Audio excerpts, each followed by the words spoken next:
Thank you to our channel sponsors, Jet.Build. If you're looking for ways to better manage your real estate development and construction projects, look no further. Jet is the command center software for end-to-end real estate development and construction management. That's www.jet.build. Colby Broadwater served for 34 years in the U.S. Army, retiring at the rank of Lieutenant General. Colby commanded at every level from platoon to numbered Army and Joint Task Force. Colby's roles included Office of the Chairman, Joint Chiefs of Staff, U.S. European Command, NATO, and much more. Among many distinguished commands, Colby commanded operations in Turkey and northern Iraq as Commander, Joint Task Force North during Operation Iraqi Freedom.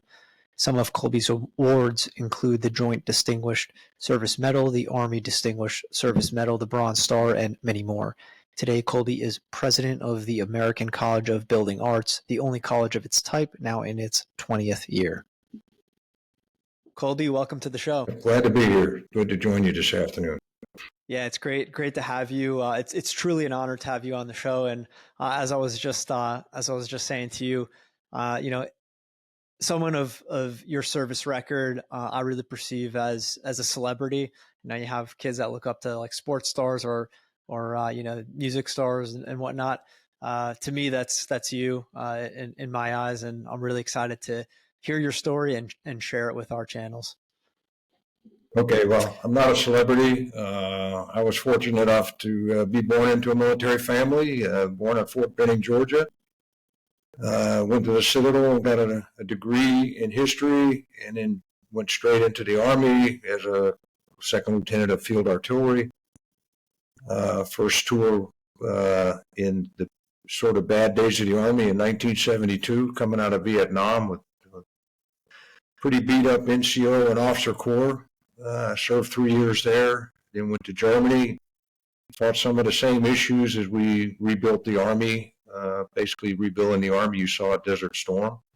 Commanded 2 batteries in Germany, basically from 76 to almost 1980. Went to the Armor Advanced Course at Fort Knox, and then to Virginia Military Institute, where I taught field artillery and did a little assistant coaching with the track team. Then to Fort Leavenworth for the Staff College. Back to Germany for 4 more years with the 41st Field Artillery Brigade and 5th Corps outside Frankfurt.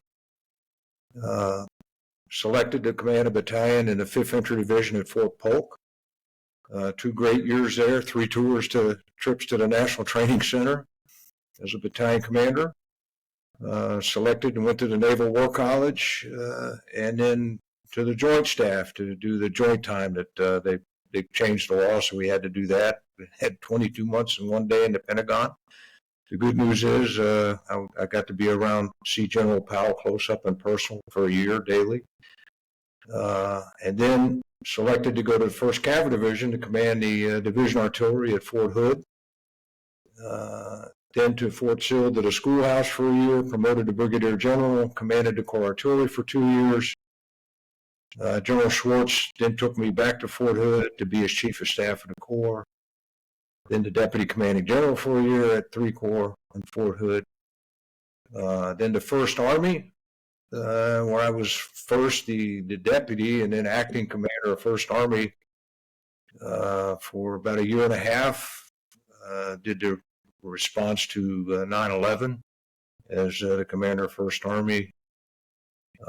Then got a call from the Chief of Staff of the Army. He said he'd like to leave me at 1st Army, but needed me to go to Europe, and went back to a NATO command there in Heidelberg.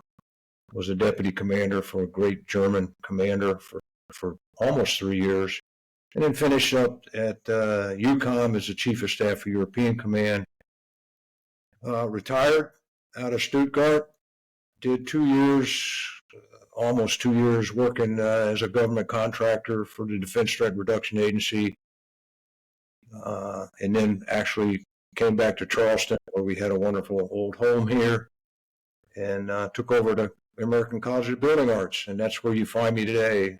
Came back here in 2008, and basically had to build this college rebuild it from scratch. That's, I mean, I'm very impressed in how you were able to lay that out perfectly. I wouldn't be able to do that myself in my own life so far. So thank you for that. I want to expand on each of those kind of segments of your career, if possible. And I'd like to start with really childhood, right? You mentioned growing up in a military family. So, if you could touch on where you grew up, like, geographically, and what growing up was like and kind of how that led you to service. The obviously born at Fort Benning, Georgia, just before my father deployed to the Korean War. About 2 weeks later, he came back, went to, I assume, the advanced course at Fort Belvoir. I assume that's what he did. I was awful young then. We went to Germany in 1954 and stayed till 1958, where he was an engineer officer there along the Rhine River outside Karlsruhe. 2 years back to Mississippi, where he served as an advisor to an engineer organization in West Point, Mississippi. Back to the same place in Germany for 4 more years. And he then commanded a float bridge battalion on the Rhine River. Got reassigned to the Pentagon. We went to Northern Virginia for a bit. Then he got orders for Vietnam. And came back from that when I was a senior in high school. And then he had a heart attack and died while he was still in the Army. But in the meantime, I had gone to the Citadel, where I always wanted to go to school. I'd grown up around the military all my life. I really didn't know a whole lot of other things, but that's what I wanted to do, at least I thought. And then did that 4 years at the Citadel and got commissioned. There were times as a young officer, and when we were rebuilding the Army, you got to kind of wonder why we're doing this, but it all worked out, and I really had a good time. The main thing is just working with good people, building teams, on a repetitive basis. That a lot of people in the civilian world, if you will, don't understand. What do you got to do with education? Well, education is not a whole lot different than putting a team together and training people to a standard, especially at a school like this, and giving them a little bit of discipline, which is what we do in the military, and so that they can become successful artisans. But that's the background. That's how I grew up. I was fortunate enough to have, even as a youngster, some of my father's colleagues as good mentors. Got me reading military history, studying things, in just discussions, spending time around soldiers. And that's what I really love doing. Yeah. Wow. That amazing. Have you, looking in hindsight now, have you been able to have it bounced around a lot in childhood? How I'm guessing that supported you in your military career, being used to kind of moving around quite a bit. Yeah, there's a lot of discussion about that, but I think you grow up in a different way. My wife can remember all the school teachers she had because she lived in the same house her whole life. I lived in God knows how many houses, growing up and moving around the world. But my experiences in Germany, I got to go to German school for a couple of years because I wanted to. I learned the language. You learn different cultures, and quite frankly, when you're in the military school system in Europe, that's a good school system. And so you get a good education. Some people would argue with you on that, but I think it was beneficial, and I think our son would tell you the same thing. Mm-hmm. Yeah, amazing. Have you taken, your experience, like you just mentioned, right, having been in different school systems in different countries, has that kind of supported your role today? Maybe, not deliberately, but I'm sure that all, it must play somehow in decision processes. But no, in this school, I just used a lot of the same things I learned all through life in putting an organization together that really hadn't found itself. It had been in existence less than 3 years. They'd gone through 2 presidents, had spent way more money than they had, and we had to put it together. And I think we learned how to do things like that in the military. Yeah, really, really interesting. So, I'm used to hearing, kids growing up, similar to what you said, how your wife grew up and then going into Citadel or any military college and having some form of shock factor, naturally so. In your case, given that you were in the military ecosystem and military school, and did you have, a shock factor, or was that kind of continuation of what you're used to? No, I think the shock factor I had was after 4 years at the Citadel and seeing what I had seen in some of the engineer organizations growing up and how clean and neat the supply rooms were and everything appeared to be perfect. And then coming into an army where all the IGs come and let's throw all this excess stuff in the dumpster, and those sorts of things. I wouldn't. That's a shock factor I had. Mhm. The waste of material and the stuff that went on after we brought forces back from Southeast Asia, and again the rebuilding in the military and the lack of discipline, and carrying a loaded pistol when you're on staff duty officer in the barracks at night. Those were not things I expected. And those are things that we corrected over about a 6 to 8, 10-year period in the 70s until about 1980. Mhm. Really interesting. So when you finished with the Citadel, did you have kind of a direction that you wanted, or were you simply assigned where you were needed? Well, I always thought I wanted to be an armor officer, but the Army thought differently and said you're going to be a field artillery officer. But other than that, I was satisfied and figured, I got to do at least 4 years because I had an Army scholarship. And 34 years later, I retired. So when you were shifted after Citadel to field artillery, at what point did you know, unless it was just gradual every single term that you had, at what point did you know you were going to continue as a career military? I think probably 6 to 8 years in, coming out of advanced course, getting a couple commands behind you, and knowing some great officers and NCOs that you wanted to emulate their leadership styles. I think it grows on you. I don't know if there was a specific point in time. Obviously, at least in those days, everybody thought success equal being a battalion commander. So I always wanted to be a battalion commander. I was fortunate enough to get to do that. I got a few more commands after that, but that's where you really can affect.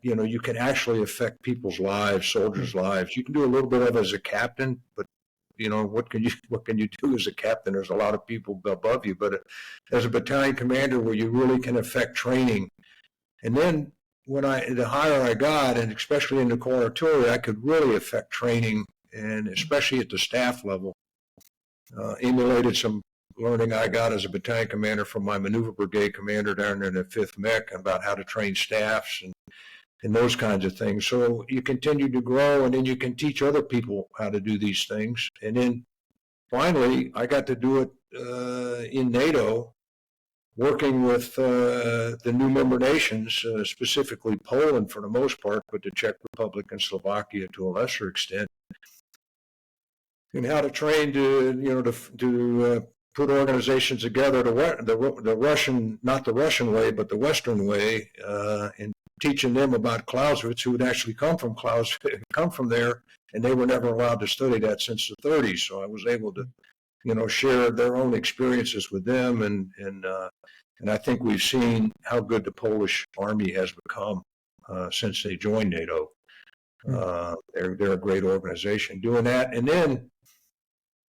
My war, I didn't bring it up a while ago, but my war was not a military war. I was in the War College for Desert Storm. I was in advanced course for, some of the stuff in the Middle East. Coming out of battalion command, got pulled to War College. All of us in War College are sitting watching our organizations go, to Desert Storm. I got involved in Iraqi Freedom. They pulled me out of NATO. I put a joint task force together in Turkey to support those operations, and my role was political.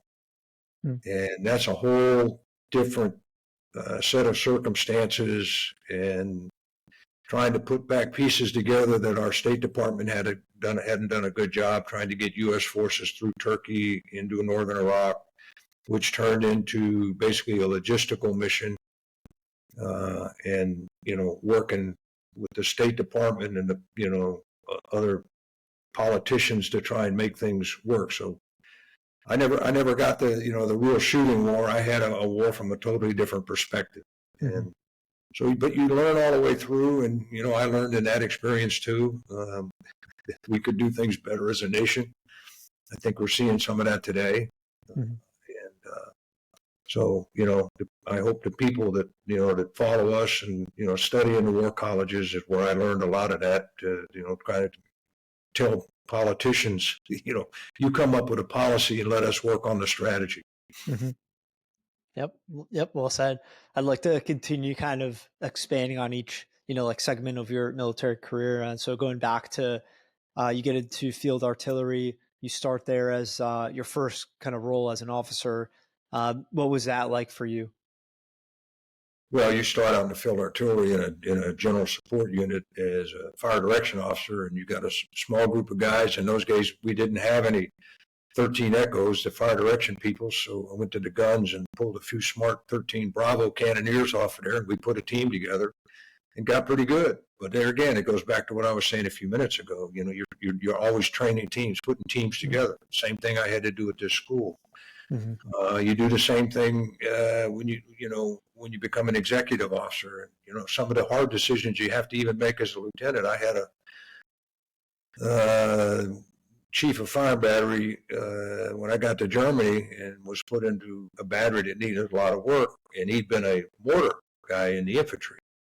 He knew nothing about field artillery, but the military said we don't have enough 13 Bravos, so here's 11 whatever he was infantry guy to do that. Finally, I said, you need to go back to the infantry brigade and find a job. And I mean, that's hard for a lieutenant to tell a sergeant first class, you're not going to cut it. But those are some of the decisions that you have to do. But then again, you start putting it, and even like here at this school, people want to be successful. You just have to give them, the latitude to let them do their job, and give them the equipment and the money and the training if you have it, and you do the best with what you have. I mean, as a battalion commander at Fort Polk, the last year I was a battalion commander, and I'm sure there's others out there can relate to this, we had no money to go to the field. The tank battalions would get on a het to go to the range. We did gunnery in the motor pool. And so when we finally got to go out, the firing was accurate. When I had a nuclear RTEP in those days, and I told the Divardi commander I needed 10 days. I think he gave me 7 or 8. And I said, okay. And I mean, the rounds were always very accurate. It was just taking forever to get there. And, but, give them the time, and I stayed up on the hill and had the sergeant major on the gun line, and we worked it out, and we did a really good job on that evaluation. But even when you don't have the money and the resources you have to do, to serve this country and to take care of your soldiers, I can tell you it's not a lot of fun not loading the gun and shooting it. But if you have to do it in a motor pool, you still need to make sure all of the equipment works and that you know how to do it. And we have those sine curves where we have money, we don't have money.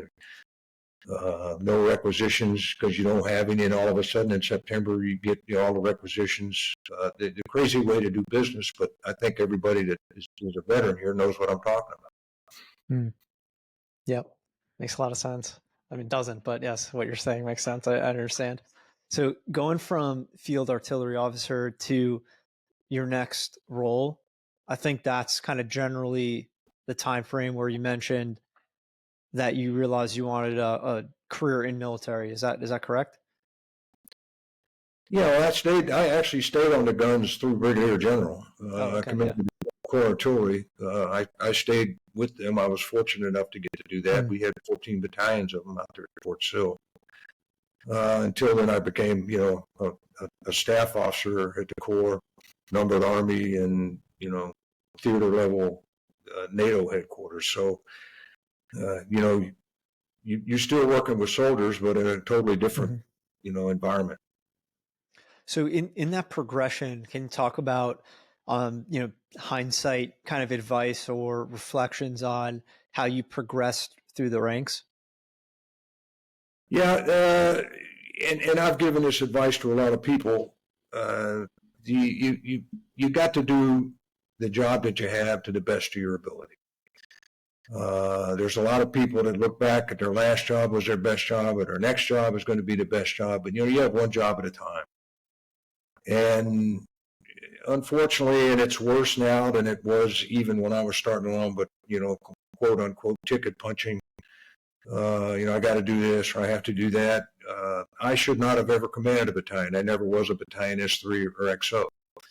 And I told my boss at the time I needed to do that. And finally they said, you're more important to me as the brigade S3 instead of a battalion S3. We'll see how it works. It worked out. I was the only guy that year that had never done that. I wouldn't recommend that to anybody, but you got to do the best job with the job you're given. And then, quite frankly, when I was a colonel coming out of Division Artillery Command, the division commander wanted me to go back to Washington, D.C. I said, no, I had that experience before I came here, and I'm really not interested. So by that time, there was nothing left. So they sent me to the schoolhouse. So I figured, well, I was probably done. Retire as a colonel and come back to South Carolina. Well, that didn't happen. And I got selected to command the Corps Artillery there at Fort Sill, so it worked out. But he had turned down a job at Fort Sill that used to get people promoted. The chief of staff of the field artillery, I thought that'd be kind of good, but no, they filled it with a civilian by the time I got up there. So you just have to work with what you're given. You have to work at the time. You got to be positive, and the other thing I would, other people were talking here, you have to focus down. Too many people focus up, what's going on. You got to focus down on the people inside your organization, whatever size organization that is. Like when I got a call, for for Iraqi Freedom, how fast can you be in Turkey? I said, I don't know. You want me to fly down there tonight? No, you come to UCOM tomorrow. We want you to put UCOM 4 together. And they wanted to do a joint task force of 250 people.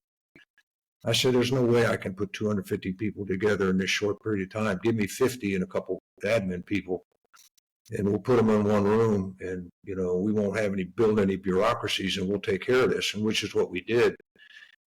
So, putting teams together, focusing on that is, in my opinion,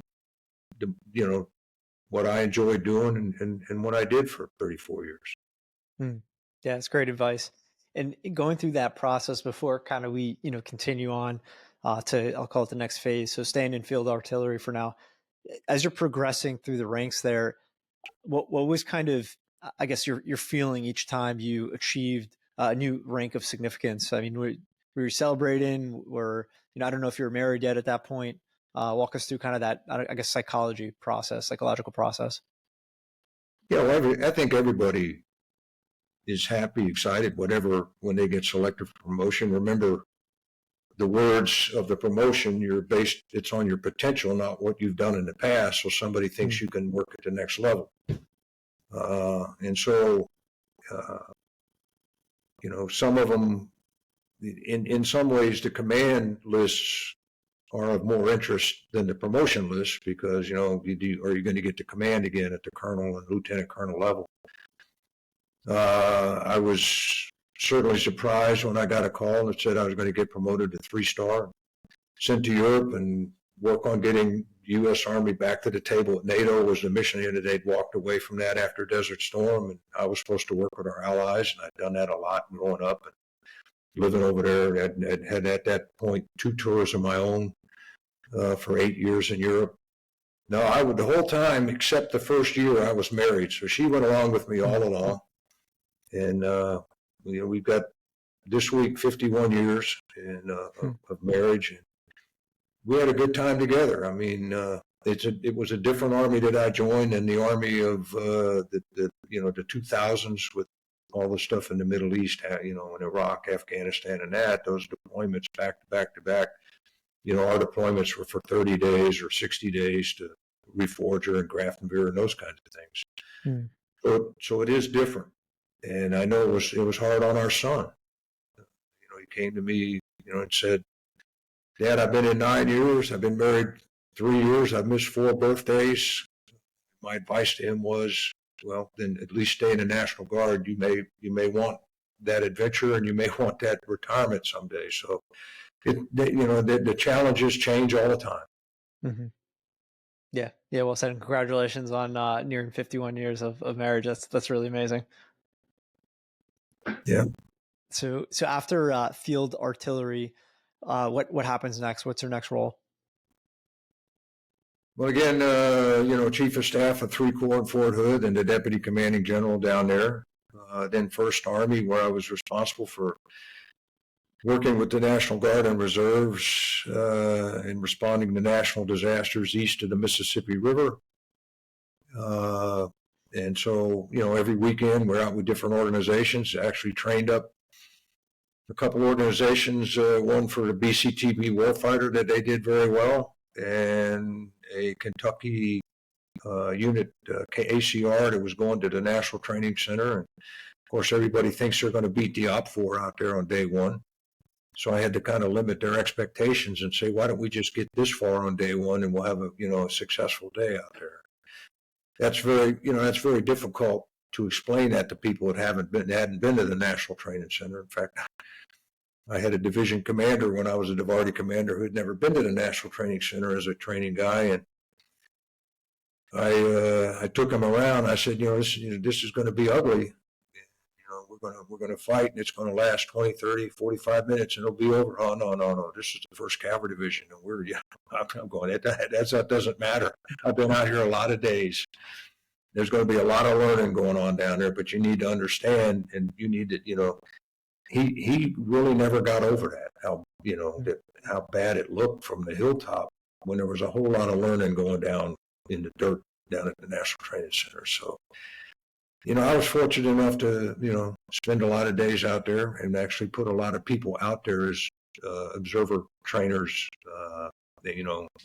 say, hey, you need to go be training more young officers and captains and lieutenant colonels. And so I put a lot of guys out there because I thought, and that's what built the Army that you saw at Desert Storm, was a joint training center in the National Training Center. They're out there at Fort Irwin. So you were training. It sounds like what you were saying, right? Is you were training teams, or you were commanding the National Training Center for operations like Desert Storm. That's what we were training. We didn't know it was Desert Storm, but that's what we were training for in the 80s. They were, it's a desert environment, maneuver. Technically it was supposed to be, based on guarding the Fulda Gap, but that never happened. And so just the efficiency from tank crew, gun crew, infantry squad, all the way up. That was an opportunity out there. And I mean, as ugly as it was, quite literally, if you didn't know what you were watching, it was really a great thing. Well, after all, it is the training center, right? I mean, if you're going to make a mistake and learn somewhere, it should be there. Well, the Army put that stuff together after the 73 Arab-Israeli war.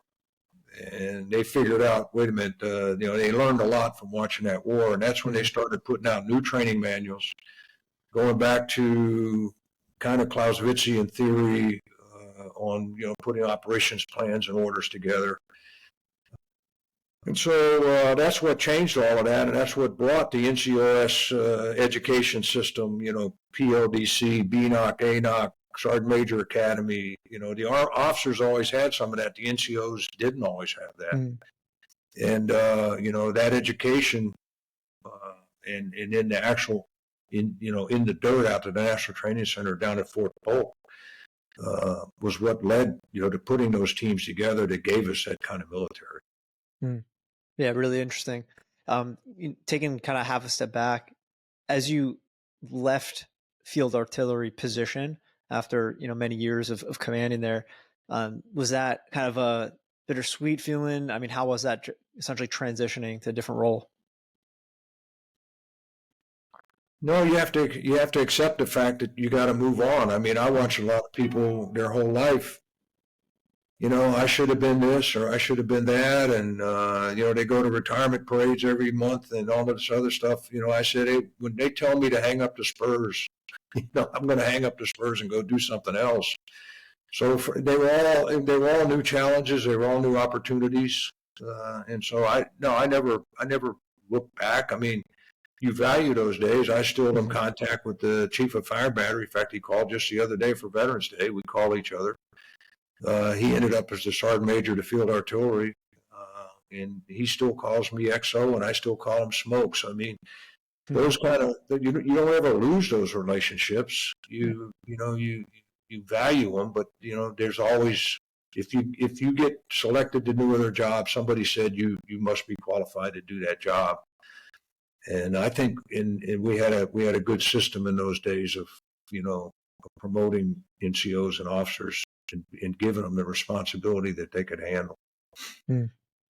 Yeah, yeah, well said. And I find it admirable, kind of the way that you responded to that, because I think it's difficult, easier said than done, kind of a thing to move on from something you've obviously created, right? With your example of being in touch with some people there still, creating those kinds of bonds. So it's really awesome to hear you say that, and it's inspiring as well. So what would be kind of the next major position that you held that we could kind of expand upon? I mean, all of the rest of my jobs are pretty much the same. Managing both military logistics, maintenance, personnel decisions. The golf course, and all things like that at these different installations. But you're still working with people. You're still trying to get things done, and so it doesn't change all that much. You're not walking a gun line, but you sit in the office more, and people come in there and want decisions, and you got to be able to make decisions based on a gut feel very often. And if you've done all the right kind of jobs to get there, a lot of times you make the right call, and that's so. I actually had a good bit of fun going into NATO because in that headquarters there were some Americans, but there were everybody else there. We didn't even have a sergeant major in there, and I went to the German commander. I said, we need to pull one of these British sergeant majors out of the ops section over there, and let him run around here and do some of this stuff that the officers are doing. It's not our job. Start training those people, because quite frankly, the European armies didn't train the way we did. They haven't trained the way we do at any level, and weren't near as good as we were. In the 70s, the German army was in pretty good shape, but they, kind of deteriorated over time. The French army is big and does a pretty good job. The Poles are coming along, but these organizations, they run exercises. They don't do training. I fought that at the highest levels when we were sending 4-star headquarters into Afghanistan, to Kabul, to run the operations there. I couldn't even get the players to come to the training events where we were supposed to be putting those headquarters together. They all had more important stuff to do. Or hey, we need to be at home with our families because we're going to be gone for 6 months. I say, oh, the Americans are going to be gone for a year and they're training. So let's and then things like calling up CENTCOM, whose rule number 1, I believe it was, no alcohol in the AOR, and I got Americans serving with European forces, and they're going to the club at night and having 2 beers, and my guys can't have it, and I'm having to work to get the rules changed. Why should my guys be any different than the other guys? It's those kinds of things that that you do at higher levels that you don't that no captain or major would be working on those issues, but as a 3-star, you can affect quality of life a little bit. And generally speaking, what was, I guess, your overall mission being there with NATO forces?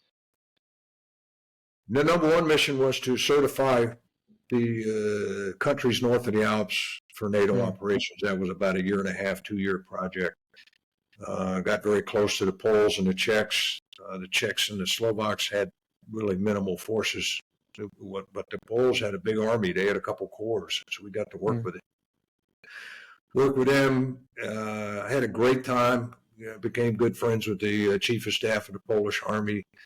Had to fight the bureaucrats in Heidelberg. When the first time I went over there, I asked them what we were doing, and I said, well, I'm going to go over there personally because we're talking to the leadership of the Polish military. You colonels are great, but I'm going to do this. Put my slides in Polish.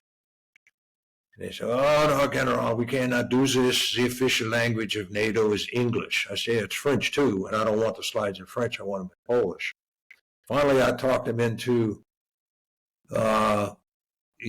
one slide in English and one set in Polish, and we got them translated. And I went to Poland. They had one projector. I told the aide to put the Polish slides up.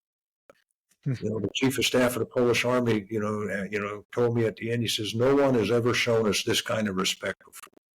So, just learning to work with other people, not everybody's an American. Not everybody thinks the way we do. You have to accept their, some of their way of life and the way they think.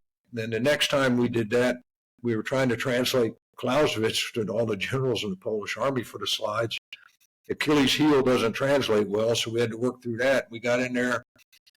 The chief of staff of the army stops it, starts telling them something in Polish for about 5 minutes. He says, Colby, you know what I told him? I said, Edward, I have no idea what I don't speak Polish. He said, I told him to go get Clausewitz and read it. We haven't been around to use that since the 1930s.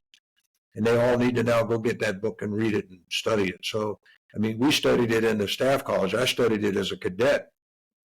And this guy was from that part of the world, East Prussia, and they couldn't even use it under when the Germans obviously were in there, and then the Russians were in there, the Soviets. So they hadn't even used their own, and we used that as the basis to train them to work inside our decision-making cycles. Mm-hmm. Yeah, really interesting. I was going to ask, but I think you pretty much answered it. My question was going to be, how is working with different countries? Granted, of course, you have language barrier, you have culture barrier. But I love the example you gave in terms of showing up with slides in their language. I think that's a great way to connect and an easy way to do so as well. Yeah, the thing with the Poles are easy to work with because much like the Israelis, the answer for them was never again. Once we had those slides, they changed my itinerary, and we went to the Polish Military Museum, and they had marble maps way up high on the wall of Poland in 1,000, 1,500, and 2,000. And 1,000 and 2,000 looked kind of the same. 1,500 was way different. And he says at times there was no Poland. He says never again. That's why we joined NATO. So they wanted to learn. They were hungry to learn, and they were the first to jump in to support operations in Afghanistan and in Iraq. They want to be part of the team, and we need to value that and just understand. When they have limitations or concerns, you have to listen to that because they have a whole different culture than we do. Mm-hmm. But growing up in Germany and going to German school, you learn things that you don't learn just going to the same school, first to 12th grade and, somewhere in the central part of the United States. Mm-hmm. Sure. And I believe you'll probably, have at least some form of answer here. As you're mentioning Polish troops going to whatever, arena, coordinating, via NATO with other countries, and it doesn't have to be Poland, any combination of countries. I guess communications is happening in English. Is that how that works? Yes. That's why those guys in Heidelberg said they have to learn English. Right. The official language of NATO is English. Right. You have to have that. My father went to Korea. The division was 50% strength, just like the rest of the American Army. They got to Japan, and 50% of the division was filled with Koreans, and they told them not to worry about the language barrier. You lose a lot of people that way. Right. A lot of people get killed needlessly in readiness issues, and readiness is very important. I had a student who he's graduated now, former Marine, came in to see me here at the school one day, and he said, may I talk to you? I said, sure, sit down. And he sat down. He said, I'm really concerned because they've lowered the standards at Quantico. The last wall in the obstacle course. They made it lower so people can get over and become Marines. You need to do something about that. I said, first of all, I have little authority at all, if any, and I'm not a Marine, have anything to do with it. But I'm going to tell you, you need to understand that this happens. It's like a sine curve. Standards go up, standards go down. We get into some kind of conflict, we get people killed because we lowered the standards, and more people than we should have gotten killed. So we tighten up the standards again. But I said, this is nothing new. And what's unfortunate is because they lowered your wall at Quantico, Marines are going to get killed because they lowered the standards. And so, but I'm proud of you for caring and wish I could help you, but that's way above our pay grade. And they won't change it. Yeah. And so, the young people see this too, and they want standards. And I'm really proud of a young guy that would come in here and say that. Yeah, I can absolutely relate, where it becomes really difficult to, I guess, be in civilian life and recognize that, things like standards, which is, in other words, things that you're proud of, get changed. And it's not really easy to understand why they get changed, other than what you mentioned in the sense of, history, rotation of history.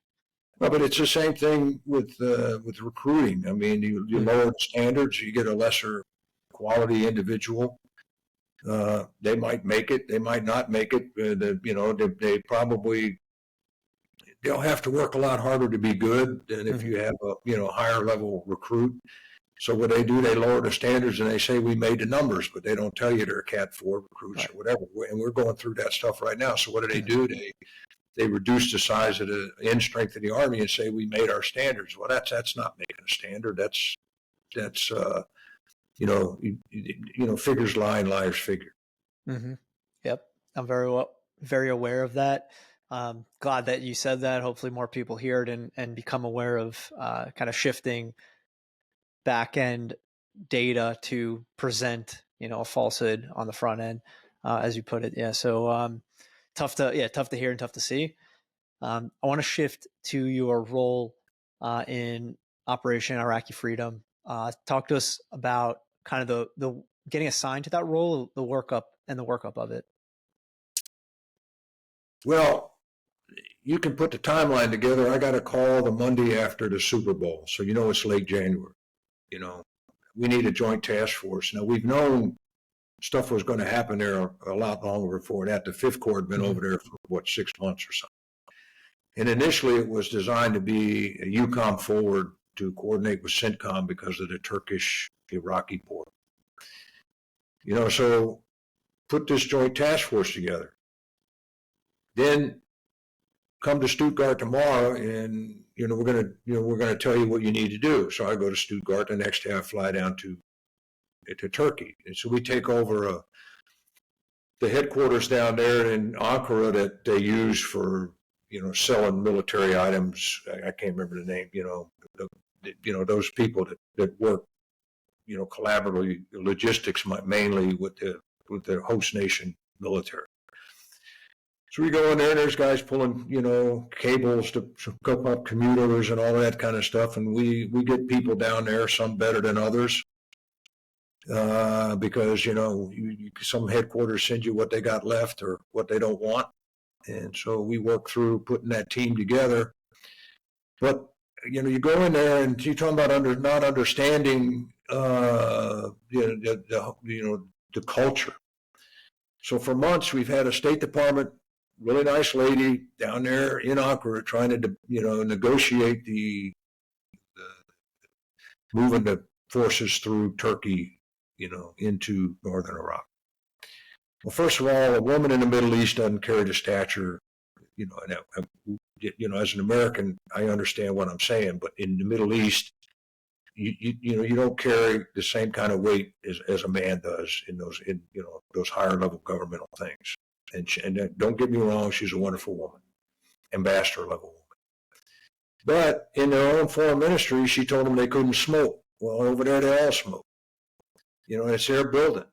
And so we go through that. We never get very far. We get 2 steps forward and 1 step back. And that meeting went on. And then the next thing you know, we're still doing everything we can to get logistically sound, and we get this. President Bush tells Iraq, you got about 72 hours to give up the WMD. So I go into the Turkish J3 and I say, I've met President Bush. I don't really know him. He doesn't know me, but I'm going to tell you right now, he's a Texan. When he says, you got 72 hours, you got 72 hours.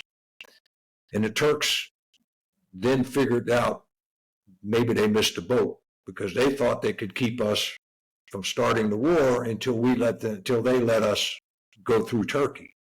Well, obviously we didn't do that, but the whole time in between January and that period, 3 days before there, it was trying to get the SADC forces, everything to get those ships in there. And every time you turned around, the Turks were playing another game. And it took breaking a lot of glass. Diplomatically, I also got sent in twice, once as soon as I got there and once after the hostilities, with take Ambassador Khalilzad into Iraq to what was called a follow-on to the London meetings to put the Iraqi government together. And then again, the State Department had that all, you're going in there for 1 day, you can't take any weapons, you can't take any commo, you can't take any, security. I mean, we're going into Iraq. And so the first, one of the first things I did, I went into one of those rooms in the embassy where nobody's supposed to hear anything, and said, is this any kind of act of war if we're flying into Iraq? I kind of want to know, what we're getting into. So then I get a call, and that was with all Americans, okay, in the embassy. So then I get a call that night on my cell phone as we're heading to the airport from the chairman of the Joint Chiefs. He said, did you tell the Turks that you didn't want to fly into northern Iraq? Hey, sir, I've never talked to a Turk about this. So, those silly games that you see all, leaks and all this other kind of stuff, I don't know why that came up, but they played that game. And I said, no, I didn't do that. I never talked to a Turk about that. We got to the point where we were trying to get the ships in there, and then the Turks started playing games. But this is a tank battalion, and I said, yeah, that's right, because it's coming out of the 1st Infantry Division. It's a tank battalion, but they're coming here to do staging operations. Well, here's a chemical unit. Well, yeah, they're doing route recon, but there's infantry. Yeah, well, but they're not doing infantry stuff. And no, this is a tank battalion. And I said, let me tell you what, if there's a tank that rolls off that ship, you can have it. The vice chief of defense of Turkey. And in the meantime, I called General Shinseki, whom I knew, and he had gone to the War College or Staff College with the head of the Turkish military. And, I told him the night before, I said, this is a joint operation, but the Army's going to be the one coming out of here looking bad. I'm a joint officer. I happen to be in the Army, but, you might want to help now. You said you'd try. Well, in the meantime, this vice chief was sitting there telling me all this stuff. And my staff told me this, and finally I said, well, your staff lied to you, General. Nobody ever talks to Turkish force stars like that. I mean, it was like he'd been shot. And then he gets called into the other room, and I think that's about the time General Shinseki was on the phone. He came out with a different personality, and they then said we could bring the ships in, but it was too late then. But those are the kinds of crazy things that we were forced to do. And even from our own Defense Department, I'm not going to get into details here, but I got a call from a very high member of the Defense Department one night. He wanted to talk to me on a secure phone, and then he told me that I was going to do all these things that were not legal. And, do I understand my orders? I said, I understand exactly what you said. So the next morning, I called a 4-star I knew in Europe. I said, we're not having this conversation, but I'm not going to jail for this stuff, nor do I have Oliver North's gift of gab, and I really don't want to be testifying before Congress when this all goes bad. He said, you better talk to the ambassador. So I did. The ambassador said, well, it hadn't been approved by Washington. We'll send it back. Well, the guy was not happy. He called me back the next day and thought I told you, that you weren't supposed to tell. I said, hey, when I came here, they told me the ambassador was responsible for everything that happened or failed to happen. He slammed the phone down. But that was the end of that. But I mean, you also, you get told to do things sometimes that are illegal and immoral. And, are you going to do it, or are you going to say that's an illegal order and not do it? And so that was probably the most challenging decision that I ever had to make as an officer, because I almost said then maybe it's time for me to quit. But, having gone through the mess at the Citadel, I said I can take it. Drove on for a couple more years. Really interesting. I feel like a lot of what, that all of that background is something that people don't necessarily consider or think of or know or aware of, myself included. So it's really interesting to hear kind of, the political side of movement, right? Of readiness for military action. As you were, describing that scenario, I was thinking, I would have presumed that it would have been a political figure or DoD figure, making those negotiations or attempting to negotiate rather than a military figure. Was that kind of unique? It wasn't a military figure. Meaning, well, I mean you. Like, what was your specific role in that scenario? Well, I was the Joint Task Force commander there in Turkey. This was a high-ranking State Department official. A Defense Department official, and I'll leave it at that. Oh no, sorry. I meant more so like generally speaking, negotiating that entire process. Yeah, the negotiations. Again, you have to respect their stuff. I mean, I get a call from the ambassador one night, and he says, "Colby, we're going to negotiate air quarters tonight through Turkish airspace." I said, "Who's we?" He says, "Anybody you choose to take with you. So you got an hour." So we go. I told the Air Force and Navy, I said, "You better tell me what you want, because we're not going back." That took all night. And we, same room, same group that the other ambassador had been negotiating with. And, not being political, I went in there and nobody said anything. And the first thing I did is I had a Navy and an Air Force pilot and aviator. And I leaned back to my aide who was on the wall and said, "You better get the lawyer over here." And so, he went out of the room and did that, but they come in and nothing said. So I said, well, maybe they're waiting for me to say something. So I said, well, here's what we're going to do. No, General, we must welcome you, but first can we smoke? And this is in their foreign ministry. I said, this is your building, not mine. I said, no, thank you. I don't smoke, don't really like it, but you can do it. So they all light up. But that basically went on all night. We get they didn't understand what air quarters were. We had to teach them what a second lieutenant in the artillery knows what an air quarter is, but they didn't know. And so we worked our way through that. I went back to the hotel. It must have been about 2 a.m. to go to bed, and get a call from the ambassador. Said the foreign minister wants to see us. I said, I just left there. He said, no, he doesn't understand what they agreed to. And so we went. And the Turkish 2-star Air Force officer that was in the meeting first had turned down any search and rescue options that I tried to put on the table. And finally, I said, take them off the table. I'll just use air quarters. We'll worry about that later. He didn't even though the head of their negotiating team said we should discuss this, he said no. So then something came up, and he lied to the foreign minister. And there's only 2 Americans in the room. The ambassador and I, and he lied to the foreign minister. And I, my fund meter was pegged at about 3:30 in the morning. I said, General, that's not the truth. You need to. And the American ambassador's going, hey, Colby, you can't talk like that. I mean, this is State Department kind of stuff here. This is not the military. I said, hey, the guy's lying. Yeah. So he did it again a little while later.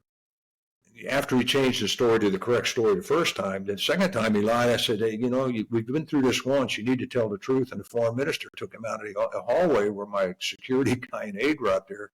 And you didn't have to understand Turkish. He got his ass chewed. But, at some point in time, you got to play hardball with these people. Mm-hmm. And, you want to work with them. But then when the United States says we're going to do something, sometimes you have to be the ugly American. Yeah, I mean, it's a fascinating story and position and experience to have been in. Really, really neat to hear you kind of describe that whole process.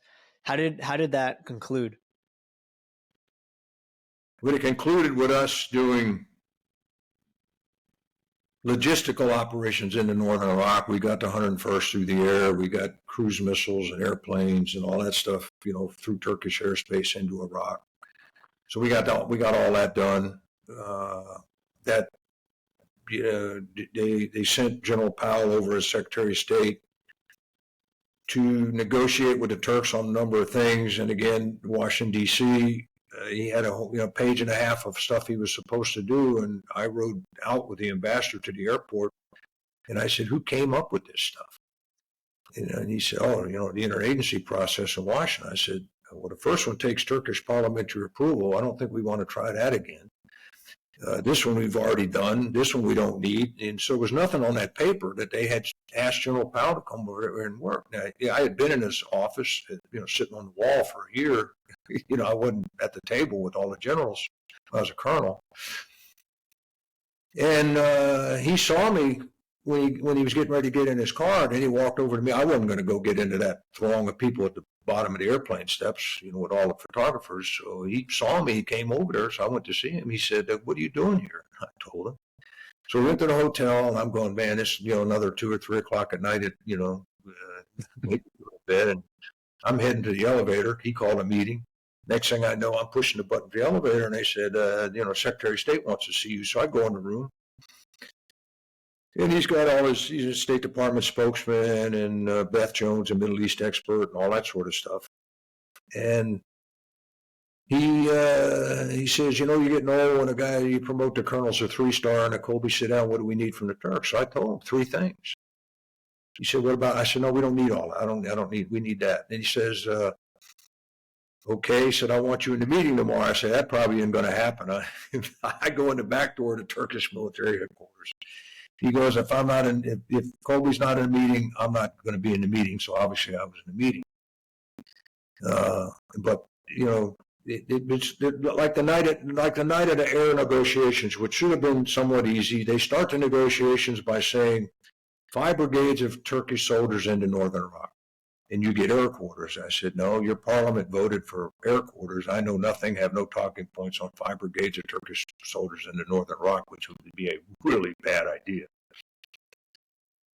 And so we get past that. I've never heard literally had never heard anything about it. We call the White House after we get the quarters, after we leave the foreign minister's office, go to the embassy, call the White House situation room, tell them we got the air quarters. And the woman who's a Middle East expert proceeds to say, and why do we care if the Turks put 5 brigades of soldiers into northern Iraq? Now, this is from the White House. I said, I'm nothing but a poor dumb soldier, but I have read history. How long have you been trying to get the Turks out of Cyprus? She goes, God, we never looked at it like that. I said, let them in there. They're going Kurd hunting, and they're never leaving. Mm-hmm. This is sometimes the misunderstanding at the highest level of what the real world is like, realpolitik. And not in the Bismarckian sense. Mm-hmm. So those are the kinds of things I had to work through. That's not what soldiers are trained to do, but somebody had to do it. And I learned a lot. Yeah, I'm sure it's really fascinating. Yeah. Let's get some of your veterans into building here. We're supposed to be talking about building. Exactly. I mean, we have to cover your military career first, right? So we're done. I'm retired, and I came to the Building Arts College here in Charleston. Okay, awesome. So what was, just to now shift out of service, what was kind of the pivotal point or just circumstance that you said, all right, this is going to be my last role in service? You don't get that choice as a general officer. You either get promoted to 2-star or you get out after 5 years as a 1-star, and then as a 3-star or 4-star, it's a position. And when they say, you're done with the position, you either get another position or you got, I don't remember, 60 or 90 days, or you get out or you retire as a 2-star. So most people figure out pretty easy, I'm retired. It's, that's what they tell you right up front. So you don't have a choice with that. I see. So, that happens. Talk to us a little bit about the transition process from, military to civilian life. Well, we came back to Charleston the day I retired. We moved some stuff into Belgium because I was going to work as a contractor for DITRA in Belgium that one of the chief of staff many years before UCOM. I befriended him, and he had a job, and he was leaving it. And he helped me get that job, and so I had a job in Europe. And that was fine. And we came back to Charleston, restored our house. I went to work for them for about a year and a half. And in the meantime, was called back to Washington, D.C. from Belgium. And so I did that and joined the board of this college. And wasn't long after that, they said they wanted a change of presidents and they wanted me to do it. I said, I don't know about that. I'm making money for the first time in my life. And let me think about it. But we had a house here, it was fully furnished. And especially when I was in Belgium, I mean, you could only be in the States so many days a year. Mm. And, we had this wonderful house down here. And so I came down here and accepted the job in 2008 as the whole world fell apart financially, and found out that I'd taken a job, this great idea, educationally, fantastic idea, but business-wise was a disaster. And we managed to put him in school, 2.5 years old, two presidents ahead of me, about $4 million in the hole, and I had to raise $1 million a year in that environment just to keep the school going. And we did it. It wasn't easy, but we made it. And the people that put this together understood education. They took some French examples of hands-on training, a 900-year-old system. Put a good American liberal arts, critical thinking education. I actually heard somebody on TV saying, what is critical thinking mean? I'm going, this is supposed to be an educator and a news broadcaster. It's not too hard to figure out, thinking through issues. And so I took that, fixed the business model. We've grown. About 10% of the school are veterans. Amazing. And the first people I got to, they'd be able to use their benefits for the veterans. I had to go up to Columbia, to the state capitol, and fight like the devil to allow veterans to use their benefits. They wanted to use a line in the audit that said net loss after depreciation. You got a loss there. I said, okay, that's, most people are happy in business. I'm not, I'm a nonprofit, so I'm not paying taxes, but that would be good for taxes. So I finally got that pushed through. The veterans have been using their benefits. We got about 15 or 16 of them here. And they do very well here at this school. And what you learn here is not just the art of building, but the science of building. And so, and it was designed initially for preservation purposes based on this damage from Hurricane Hugo and what do we do about that. But about half the work these graduates do is quality new construction, just using really old, tried and true techniques. So it is a very, very good education. I'm proud of it. I'm proud of where we are. And, again, everybody comes in here, the older people, God, if they had a school like this when I was young, I'd have come to this school. Maybe some of you veterans that listen to this, we got slots and we'd be happy to have you. But, the school's not designed to get to be more than 180 to 200 students, and we're at 151 right now, growing every year. And, it's a small student teacher ratio, and you learn these skills. So American College of Building Arts, acba.edu, and it's a pretty good website. People criticize everybody's website, but it's a pretty good website. And if you got an interest, I got people who'd be happy to help you get in here. But we do things like we took the Veterans Day. One year we had a Medal of Honor recipient come talk to the veterans. The last 2 years, my CFO's a veteran, and we get pizza and sit in there and have lunch together and just talk about issues that affect veterans. And so, we don't do anything special for them. We just do that once a year and respect their service. And they bring a lot of credibility to the classroom because, they've had that an 18-year-old, they've had the experiences that they don't have. Some of these guys have combat experience. Some of them are retired. So you get all level of veterans in here, and they make the education better. That's amazing. First of all, love the concept. It's really incredible that that happens to be the only school of its kind, in a surprising way, right? I mean, you'd think there'd be a lot more like it. Um, what is kind of the general path of graduates? Well, first thing, one of the good things is because we truncated a 10-year French system into 4, they had to go to externships every summer. We've got them working on important buildings, U.S. Capitol, Supreme Court, National, the windows in the Oval Office, cathedrals in England. They go everywhere. And so most of them have a or multiple job offers by the time they graduate. In fact, we used to have to make sure they didn't get hired, hey, look, you don't need to finish your degree. We'll give you a job right now. Well, because if I lose them, I can't replace them. Mm-hmm. So, and they don't get the benefits of, some of the upper level classes. And so, most of them go to work for somebody else for a couple of years, and a lot of them start their own businesses. If you're a blacksmith, you're only going to be in a shop of a couple of people anyway. If you're a timber framer, that's a whole crew. Mm-hmm.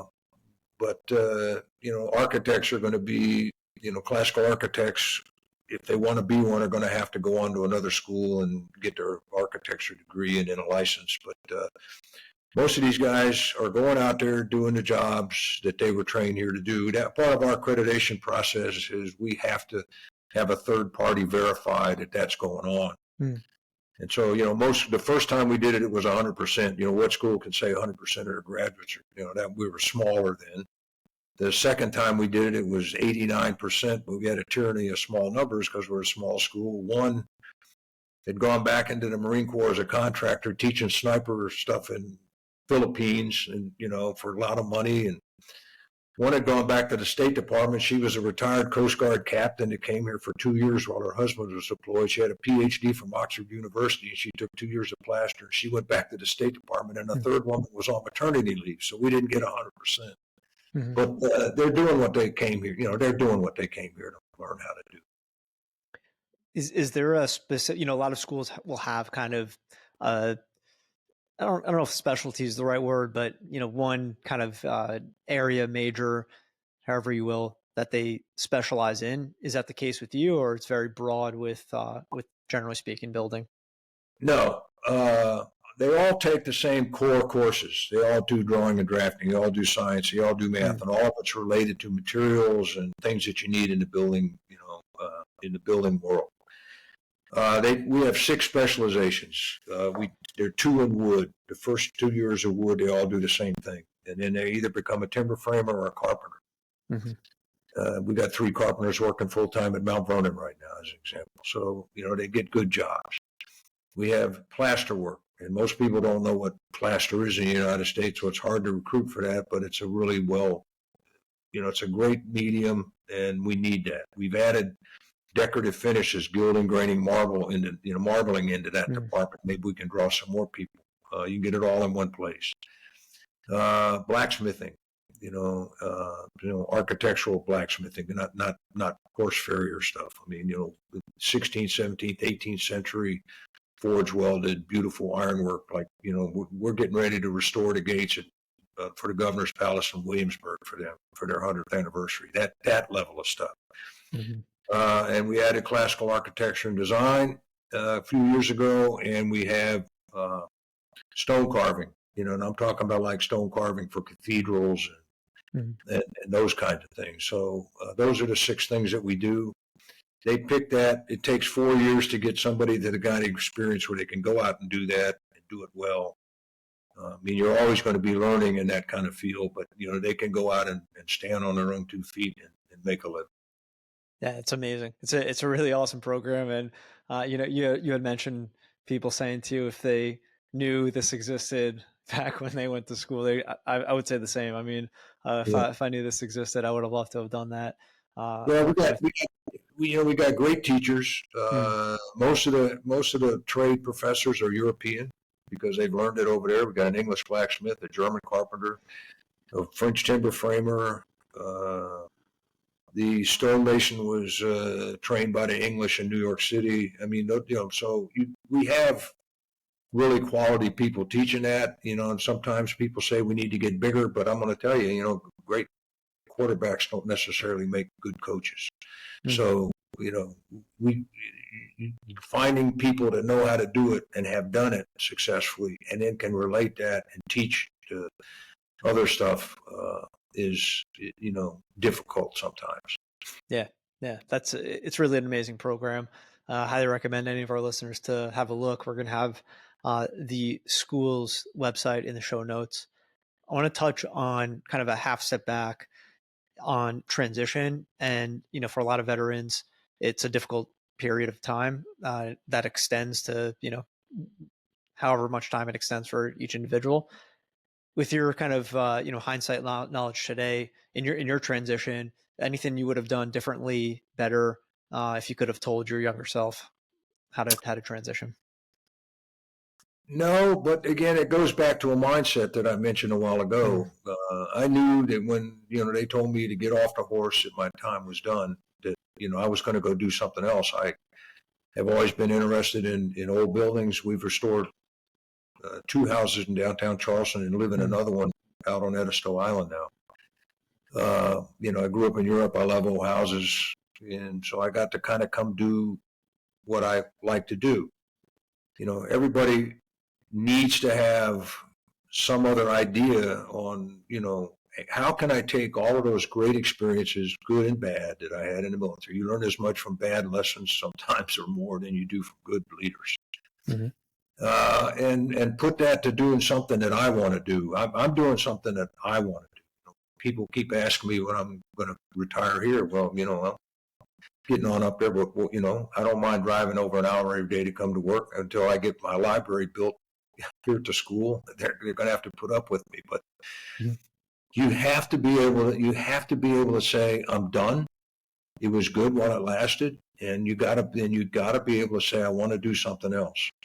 And it's really disheartening when you hear the statistics of veterans out on the streets and living in homeless shelters or drug overdoses or suicides. Mm-hmm. Come on, guys. Every one of you veterans know who your drill sergeant was.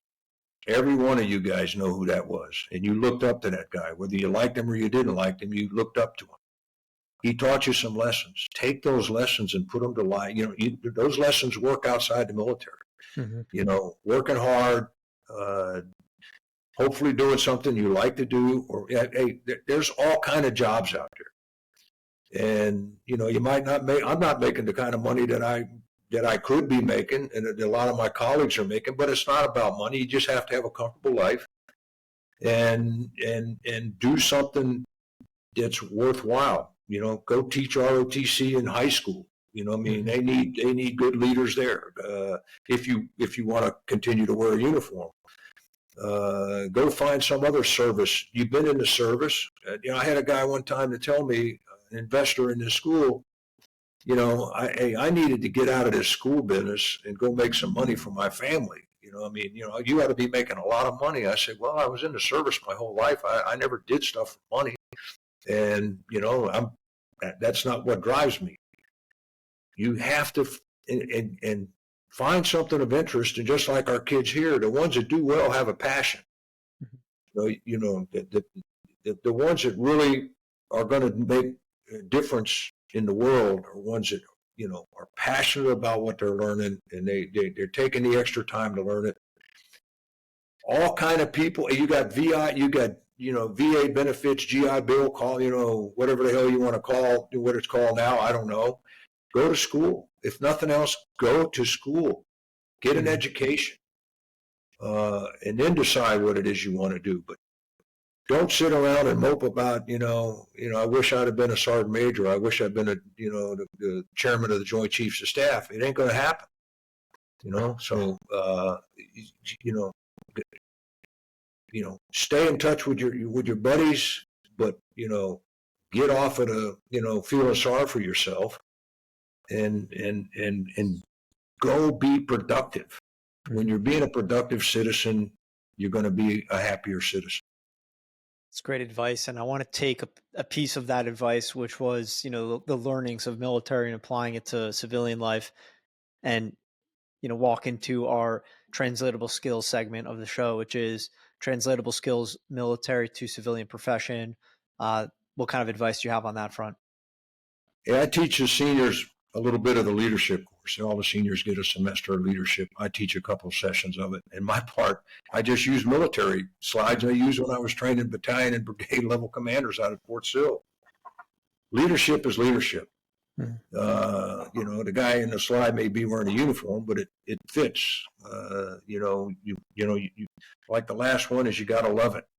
If you don't love it, you're probably not going to be a good leader. But there's stuff like in there, you can have a beer with the boys at lunch, but don't go drinking with them at nighttime. I mean, that applies to the Civil War. Know your people, know their problems. Walk the gun line. Management. Called management by wandering around. You learn those things in the military. If you were a chief of fire battery and you didn't walk the gun line, there were all kind of bad things going on the gun line. You have to supervise. You learn how to do that. The NCOs know how to supervise. That all of those skills that you learn in the military translate directly into something in the civilian world. You may have to talk to people a little bit differently, but the skills are the same. Yeah. It's great advice and very well said. Artists here, yeah. So, you don't talk to them like soldiers. Right, exactly. It's a important thing to note. Is just the shift in culture dynamic in terms of how you talk. Yeah, absolutely. Awesome advice. So I want to ask you a question in terms of family seeking to serve. How you dealt with that? What was your kind of feedback, and what you did with your son in particular? Yeah, my son came to me. We never pushed Citadel, West Point. We never pushed any of that on our son. He came to me one night when I was at Fort Hood. I don't remember, DCG or Chief of Staff. It would have been in '99, I guess. And he said, Dad, I want to go to Davidson College. Okay, he'd gone to soccer camp or football camp or something there, I don't know, which is a good school. And I want to get an Army scholarship. I said, okay, I'll try and help you with that. And I want to make the Army career. I said, stop. He said, no, my great-grandfather, my grandfather, and my father all served in the military. And he said, I like what you do. I said, you have no idea what I do. I said, I came in the Army to serve 4 years. I'm still here. If you take the Army scholarship, you're going to owe them 4 years. Then you make a decision. But I don't want you thinking that because you told me that you want to make it a career, I don't want you to tell me that, because that's your business, not mine. Hmm. And so, like I said, he came to me after he went in as an artillery officer. Went straight to Iraq out of school in 2004. And those were not the good days in Iraq. They were taken in the 3rd Infantry Division, were taking a lot of casualties. He lost 3 roommates over there. And then he came back and went to Ranger School. Then he went to Special Forces School, got his Green Beret. But, he had the one heavy rotation over there. Then he had at least 2 special force rotations in Iraq and another one in Afghanistan. So, I mean, he got his tours in those 9 years. And then he came to me and said, I've been married 3 years. I've missed 4 birthdays. I think I'm going to get out. And that's when I gave him advice, stay in the National Guard. He just gave up command of a National Guard Special Forces Battalion. And for people that want to say derogatory things about the National Guard, I made the official speeches in my career that our National Guard is better than almost all of the active forces in NATO. They want to be there. They may be weekend soldiers, but they're damn good, and they got their hearts in the right place. But he just had command of a Special Forces Battalion that deployed to Africa, and they just got back this fall. He gave that up here a couple months ago. And he's up at the Naval War College. So he's had a good career even in the National Guard. He's done a lot of things. And, I'm proud of him. And, he's those Special Forces soldiers in the National Guard, most of them have a lot of active experience, and they're well-educated, very intelligent, very well-trained American warriors, great citizens. And, they're just wonderful examples for what American youth ought to be. Hmm. Yeah, I really appreciate how you kind of put that, where you allowed your son. I mean, at least this is how I'm interpreting and translating. Allowed your son to kind of go on his own path for himself, rather than use you and commit to you in his journey and his service. Yeah, well, the soldiers that I've met of his said he's been a good leader. Makes a father proud, and I think he probably has been. I mean, he's been in the short knife fights. I never got to do those. It was a different war. Mine was a mechanized war, and now we got a much up close and personal, individual against individual kind of war. Yeah. Well, that's a amazing answer. So thank you for sharing that. In your case, I don't usually have the opportunity to ask such a thing, but in your case in particular, given you've been married for, or about to have reached 51 years, any advice for, veterans in particular, who don't typically have a good, marriage rate? The first thing you got to do is pick the right woman. I mean, I got to tell you, I was surprised at a number of my brigade commanders when I was a Corps Artillery commander got divorced. They made brigadier general and got out of the Army, got divorced. I was shocked about that. I mean, so it's throughout the force. They spend all that time together and then they get divorced. You got to work at a marriage. We have a good one. Actually, it was 51 years on Sunday, so we're past that. And there's give and take, and but again, I guess the biggest thing you got to do is listen. You got to be, every once in a while do something kind, bring her some flowers. I mean, the military life's not easy, and I explained it to my wife before we got married. We were driving back to Charleston one day, and I said, we get married, you got to understand, sometimes the Army's going to come first. She never grew up anything, and her father was in Iceland in World War II, in the Army, but said, I mean, that's hard for some people to understand. Until you're going to go somewhere, you're going to go somewhere.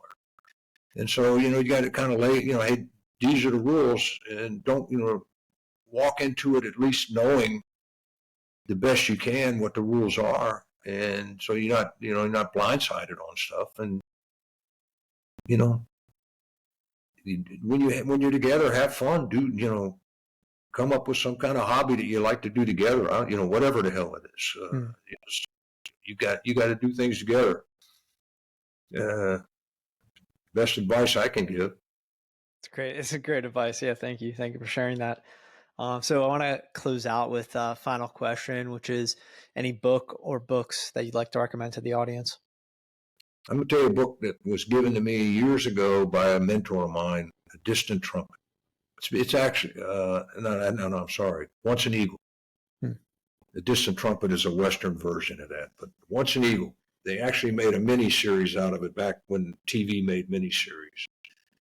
But it's about two officers and their parallel careers. One started in World War I as a private, got a battlefield commission and a Medal of Honor and all that. One was a West Point, Washington, D.C. connected guy, and it is very, very accurate. And I used to give that book to all my aides and other people, and it's back in print, or was a few years ago. It was a while it wasn't in print. I gave it to my son as well and said, read this, which he did. But on leadership, that's the best book I know.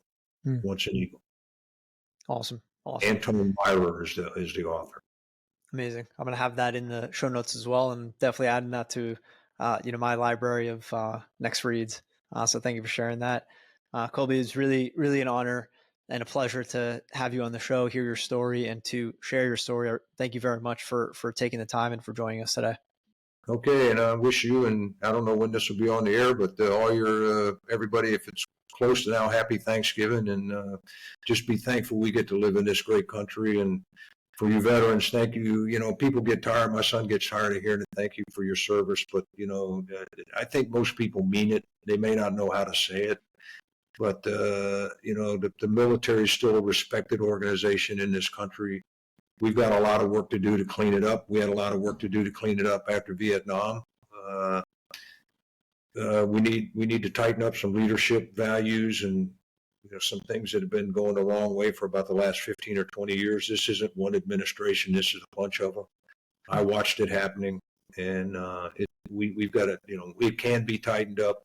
It's not about necessarily equipment, although it'd be nice to get some new equipment. Our stuff's starting to get old and worn out, but I had a boss. I learned a lot of lessons from him. He wasn't an easy guy to work for, but after the first Gulf War, he basically said we could have beaten the Iraqis with their switched equipment. We could have still beaten them because it had to do with our training and our the way we conducted ourselves.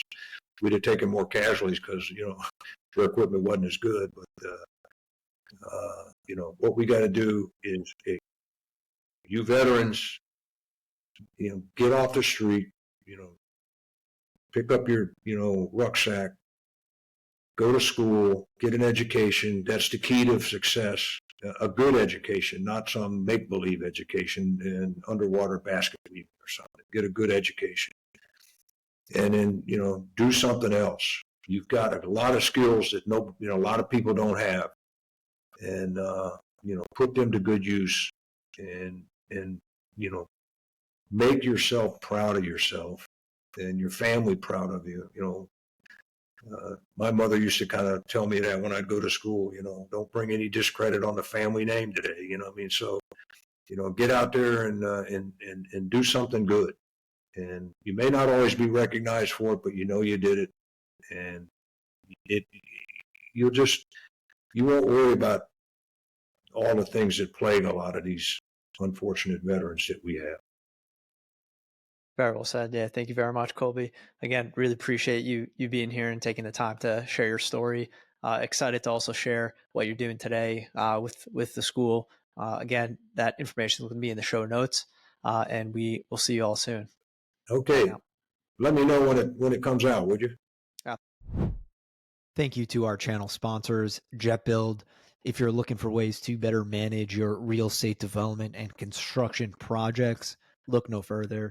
Jet is the command center software for end-to-end real estate development and construction management.